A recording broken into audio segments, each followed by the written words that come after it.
Hello everybody, and welcome back to OMB Reviews. I am the critic who is a cynic. Hope you're doing well, and today I'll be giving my review of The Fisher King, a film by Terry Gilliam that I've just now seen for the first time, and I've got some thoughts on it. But before diving into that, please make sure you smash the like button, hit that subscribe, make sure the bell notification is clicked. That way you know every time a new video goes live. And also look to the links in the description of the video to find out ways that you can support the channel. So, The Fisher King is directed by Terry Gilliam, written by Richard LeGravenese.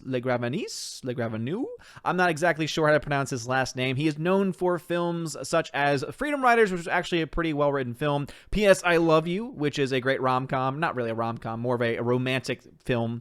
Romantic tragedy comedy, I guess you could say. But he's actually a pretty talented writer. He actually knows how to write a competently written script. And I think The Fisher King absolutely proves that point. Because not only do you have some fantastic writing in this film, I just want to get that right out of the way.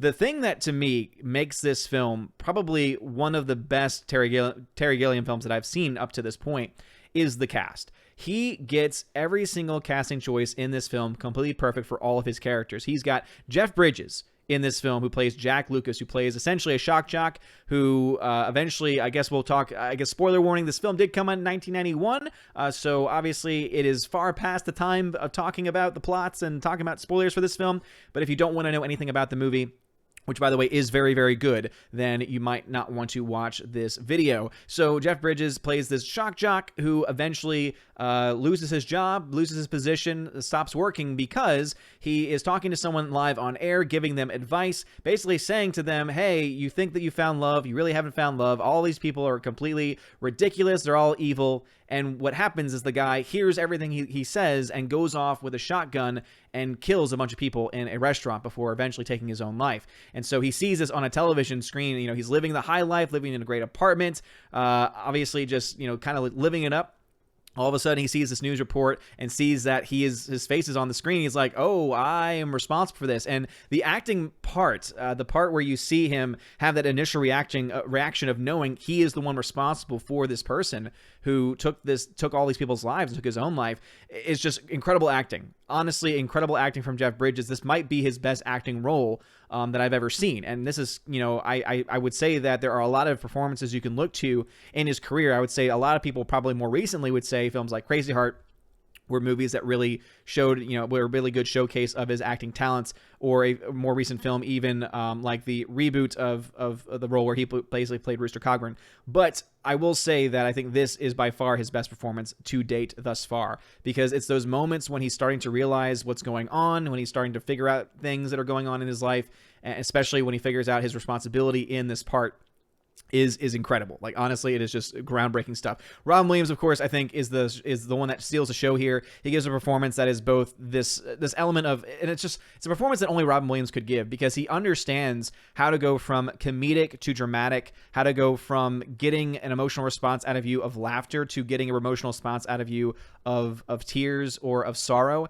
And I don't think anyone else has ever existed in the acting sphere who's been able to really handle that balance as well as Robin Williams has been able to. So rest in peace, Robin Williams. It's still so sad to know that you have been gone from us for so long, because he really is honestly one of the best parts, if not the best part of this movie, because his performance is just absolutely spectacular in here. I mean, you go from him dancing naked in a field, butt naked in a field, which was a hilarious sequence, to then him basically going through the experience of living through the experience of him having to watch his wife die, because you find out throughout the movie that Jack's involvement in this case of the fan of his show going off on this killing spree, one of the victims of that was actually the character that Robin Williams plays of Henry. It was actually his wife who was also killed in that, and he went insane. He had to go to a mental institution, obviously, because he watched his wife literally die in front of him, get shot in front of him. And there's a really graphic scene where essentially her brain is blown out and it's blown right into his face. So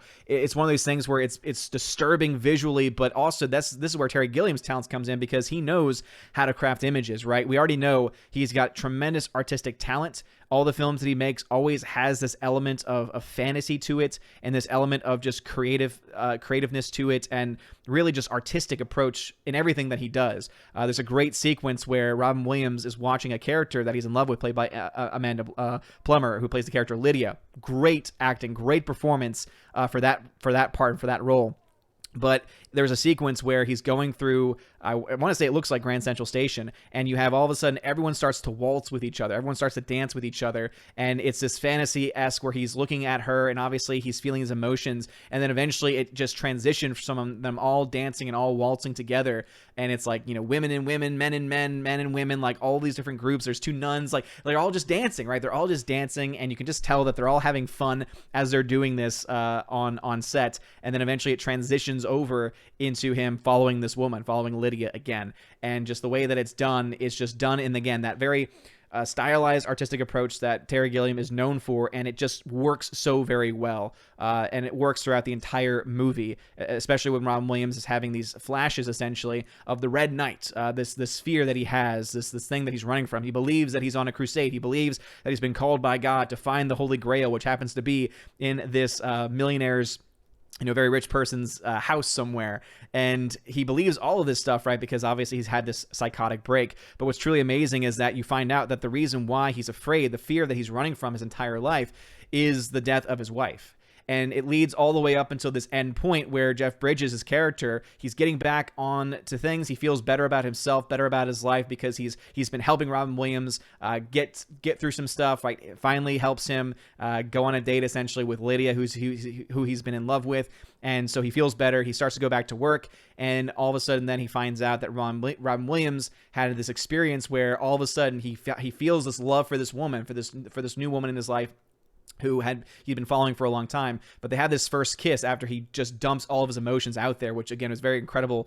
It's an incredible sequence, right, where he's just like, you know, I don't want to go up to your apartment. I don't want coffee. I gotta tell you, I don't like coffee. I just want the first kiss. And then he dumps everything and says, I've been following you essentially for a long time. And they're so awkward together, and they're so perfect for each other, that Lydia finds it to be just charming in this capacity, because he's like, I don't want to just sleep with you. You know, like, I find you very attractive, but I want to just have that first kiss. And so he's able to finally let himself feel again, and that's when the Red Knight comes. He has, again, another psychotic break, which eventually leads to him getting beat up by some people, and that eventually leads to him having this essentially this comatose reaction. And it's not until finally at the very end, Jeff Bridges comes back and he's like, I shouldn't care about you. What is this power that you think you have over me? You have no power over me. And he starts to feel guilty because he still recognizes that he is responsible. He has a role to play in Robin Williams' life, but also he starts to realize that he cares very much about Henry in his life. And so he goes off to the rich person's apartment. He goes off and steals it in this hilarious sequence of events. And just the way that it all plays out brings him the Grail. The Grail brings him out of the psychotic break. And it's just fantastic. So again, I know I'm kind of breaking down the plot, but I think that it's important to do that because it shows you just the complexity of this story at the same time is yet so deep and also not too far out there. You know, there's sometimes films that are more artistic that I feel sometimes put like style over substance. This is not one of those movies because this film has the style, but also is able to really bring you the substance. I will say, before I go any further, that Michael Jeter is honestly... I mentioned about Robin Williams because he honestly is my favorite part of the movie, but Michael Jeter is easily my second favorite part of the movie. There is this performance that he gives where he's a homeless, as it says, a homeless cabaret singer / crossdresser, and he's singing songs, and there's this performance he gives where he is a he's a singing telegram for Lydia. He's giving a message. He was sent by Jeff Bridges' character, Jack, trying to essentially get her to come to his store, the store that he and his girlfriend Mercedes are running, or rather the actress Mercedes Rule, who plays Ann Napolitano, are running the video store, saying, hey, you want a prize to get him and her and Robin Williams' character together. And he sings this version of a song of like Mama Rose-esque style. And it's beautiful. Like, it's actually one thing where you're like, this guy actually has a really great singing voice. He has this falsetto that works really well with the story. And it's an amazing performance. And for those that don't know, Michael Jeter, or Jeter, the only other thing I know him from is Air Bud, because he plays the evil clown in Air Bud that's trying to get custody of Air Bud now that he's famous again. And that's all I remember him from. But he is an incredibly talented actor. I want to say he may have been in The Green Mile as well, but he's incredibly talented, and his performance in this is just freaking fantastic. So anyway, I just want to say that The Fisher King is a wonderful film, one of Terry Gilliam's best. Just great score even of the film too. The score is fantastic. Cinematography is spot on. Writing is solid. And it really works well, I think, with Terry Gilliam's vision. He's a visionary director. He adds in these creative elements. So him and the cinematographer worked very well together in this capacity. And I just think that it was wonderful. It was delightful, and it was a film that I did not expect to nearly enjoy as much as I did. I will say, since I mentioned her, that Mercedes Ruehl also gives a great performance as the very frustrated girlfriend of Jack Lucas, of Jeff Bridges' character. She also does a very good job in this movie. You do have an appearance from Kathy Najimy as well. Also, David Hyde Pierce, going by David Pierce at that time. And I want to say that there may have even been another Monty Python character that showed up at one point in the movie, but I'm trying to remember which one. I did not realize Harry Shearer makes an appearance in the movie. That's actually kind of interesting. Tom Waits does a disabled vet. Tom Waits is notorious for being in a lot of, a huge majority of Terry Gilliam's movies. So he also gives a great performance in the film. And I'm trying to see if there is another person in here. I swear there was another person that maybe he just looked like he was from the Monty Python crew. But obviously, for those that don't know, he is Terry Gilliam was the one American member of that crew. But anyway, what are your thoughts about this film? I'm going to give it a solid A. I thought it was fantastic. Get the Criterion Collection version of the movie. The transfer is great. It's beautiful. You still have a little bit of the grain because it was shot on film, but the transfer is really well done. It's really great. And everything works. Everything really works very well in this film. And again, naked, jumping around butt naked, Robin Williams. Freaking hilarious. Anyway, what are your thoughts about this film? Have you ever seen this film? Let me know in the comment section below. If you like this video, smash the like button, hit that subscribe. It helps out a lot. You're all amazing and beautiful people. Have a wonderful day. And as always, God bless. And now for a huge shout out to all of my December Patreon and Subscribe Star members, starting off with Patreon, Albertus Magnus, Andrew Hoyle, Animation Commentator, Brian P., Dion, Divex, Enrique Evangelista, Father Christopher Miller, hail to you, Father, Father Damian Cook, Garrett Searles, Harold Francis, The Hunky Chunky Funky Monkey, Inflamed Wood, It's a Trap Productions, Jason Clark, Jacob Juice, Jay, Jeffrey Toone, Jonathan Carney, Kenneth Camille, Laura Story, Mad Mitch Dunaway, Mike Jackson, Mr. Peabody and his evil twin with the beautiful hair,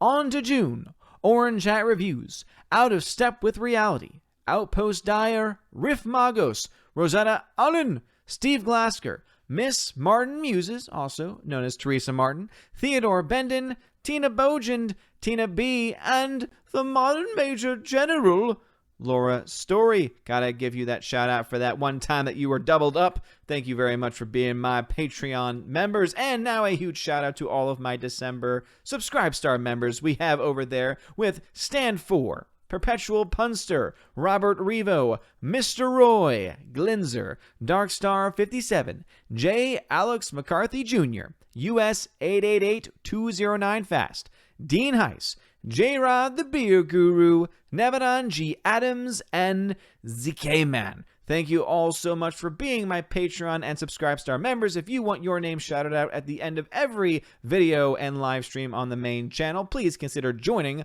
over on those platforms. You can also get access to things like exclusive giveaways of 4Ks, Blu-rays. If you want a DVD, I guess you could also get a DVD as well, digital codes, and of course, you get to possibly join me on the channel once a month for the Chosen of Valhalla live stream and access to an exclusive podcast featuring John the Flick Pick Flickinger, where we have a lot of fun talking about movies and tons of other random things. Anyway, if you want to support these things, check out the links in the description of this video. And also, please consider joining my other channel, the OMB Report, where I talk about not just movies like I do over here, but I focus more so on politics, news, and culture in that order. You guys are all amazing. Thank you for your love and support. Have a wonderful day. And as always, God bless.